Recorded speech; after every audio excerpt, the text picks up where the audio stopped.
안녕하세요. 네, 이해란TV 이해란입니다. 제멋대로 논평. 오늘은요, 평화파리와 김정은의 허와 사치의 극치를 말하다 라는 제목으로 논평하도록 하겠습니다. 오토 원비어라고 하는 미국인 청년이 북한의 관광을 갔다가 처참하게 내사 상태가 돼서 미국으로 돌아와서 최근에 사망했습니다. 그래서 미국의 지금 민심이 지글지글 끓고 있는데요. 이것을 의식해서인지 북한이 갑자기 평화 파리를 엄청 하고 있다는 소식입니다. 2014년도에 인도에 부임한 개춘영이라고 하는 인도 대사가 인도 방송에 처음으로 출연을 해가지고 인터뷰를 했는데, 미국이 대규모 군사훈련을 중단한다면 북한도 핵미사일 실험을 중단할 수 있다고 이제 했다는데요. 개춘영 인도 주재 북한 대사는 인도 방송 위원이라는 인터뷰에서 일정한 상황에서 우리는 핵과 미사일 실험 동결 조건을 논의할 뜻이 있다. 예를 들어 미국 측이 잠정적이든 항구적이든 대규모 군사훈련을 완전하게 중단한다면 우리는 또한 핵과 미사일 실험을 잠정적으로 중단할 수도 있다. 도널드 트럼프 미국 대통령이 북한 문제에 관해서 군사적 수단을 포함해 많은 선택지가 있다고 말하는 등 미국은 계속 북한의 위협을 가하고 있는데, 이것 때문에 북한은 대화와 군사적 방법을 모두 준비해야 한다고 말했다고 합니다. 그러면서 이 개춘용 대사가 일정한 상황에서 우리의 요구 조건이 충족된다면 무기 실험 유예 조건을 협상할 수 있을 것이라고 하면서 한반도 문제를 평화적으로 풀 방안을 논의하자.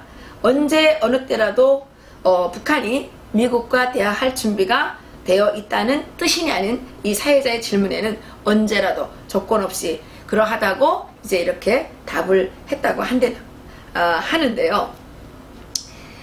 이 갑자기 뜬금없이 이렇게 평화를 들고 나온 이 개춘용 인도 대사의 이 석뜻에는 교란작전입니다. 이 교란작전의 의미가 숨어 있는 것입니다. 이 개대사가 한반도는 22만 평방킬로밖에 되지 않기 때문에 논리적으로 생각할 때 대량 파괴 무기 보유가 필요하지 않다고 하면서 북한의 핵무기 보유는 전리권을 수호하기 위한 불가피한 선택이라고 하면서 다음에 일어날 한국전쟁은 핵전쟁을 의미하고 한반도에 핵전쟁이 발발하면 형제가 서로 죽이는 전쟁이 될 것이며, 따라서 어떤 비용을 치르더라도 또다시 한국에서 전쟁이 나는 것을 막아야 된다고 이렇게 이제 정말 사리에 맞지 않는 말을 했습니다.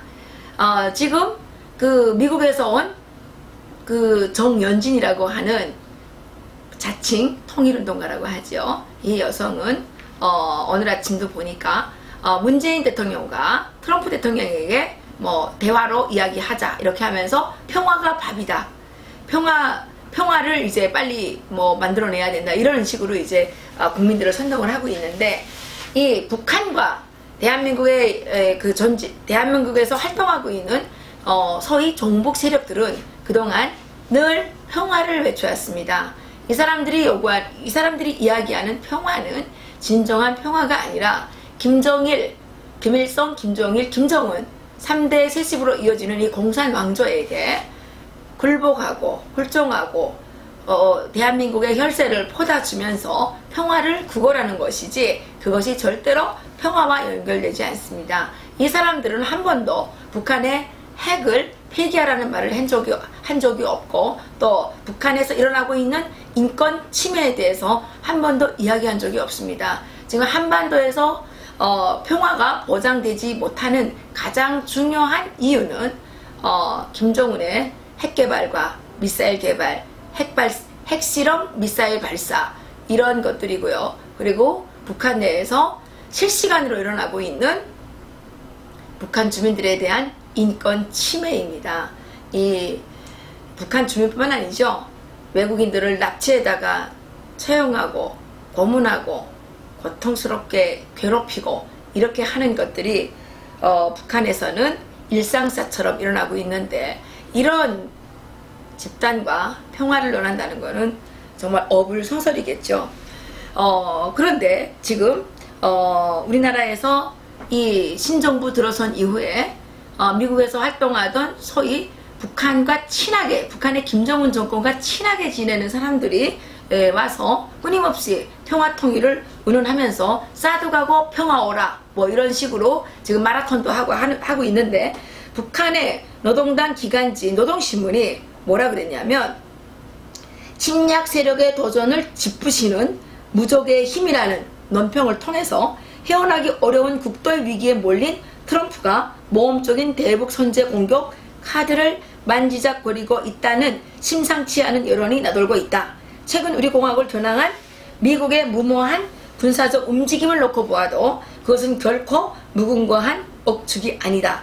이러면서 역대 미국 정부가 통치 위기가 심각해질 때마다 침략 전쟁을 일삼았다고 주장하면서 남조선 당국은 정신병자인 트럼프를 추종해 북침 전쟁 불장난 소동에 계속 매달리다가는 대참화를 불러오게 된다는 것을 알아야 한다고 하면서, 향방 없는 롯비공 트럼프 극단적 카드도 만지작거리나 뭐 이런 또 논평을 통해서 지금 남한에서 활동하는 정복 세력들과 또 신정부에게 이 미국과의 대결을 이렇게 더 활발하게 하라는 메시지를 보내고 있다는 것입니다.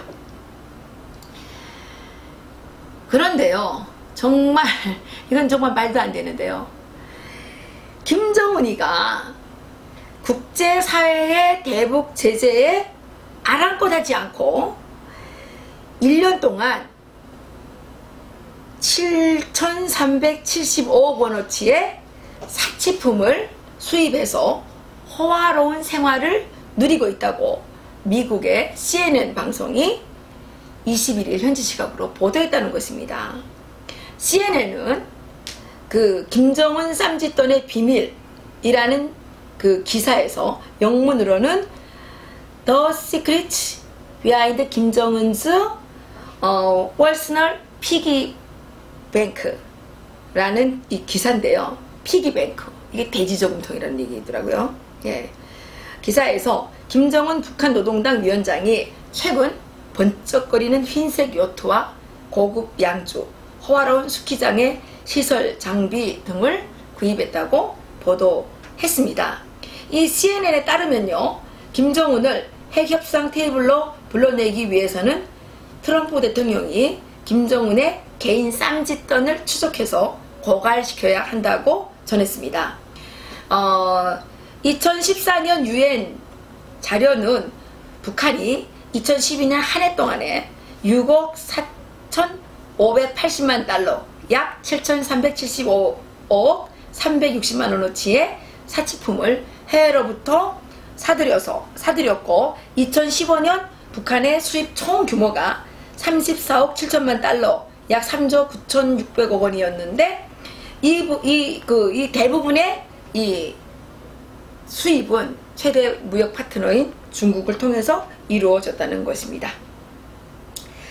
전문가들은 북한의 해외 고가품 구입은 김정은의 사금고에서 나오는 돈으로 분석하고 있는데요. 북한이 전 세계에서 불법적인 수단으로 벌어들이는 돈을 김정은의 사금고에 쌓아두고 있다는 것입니다.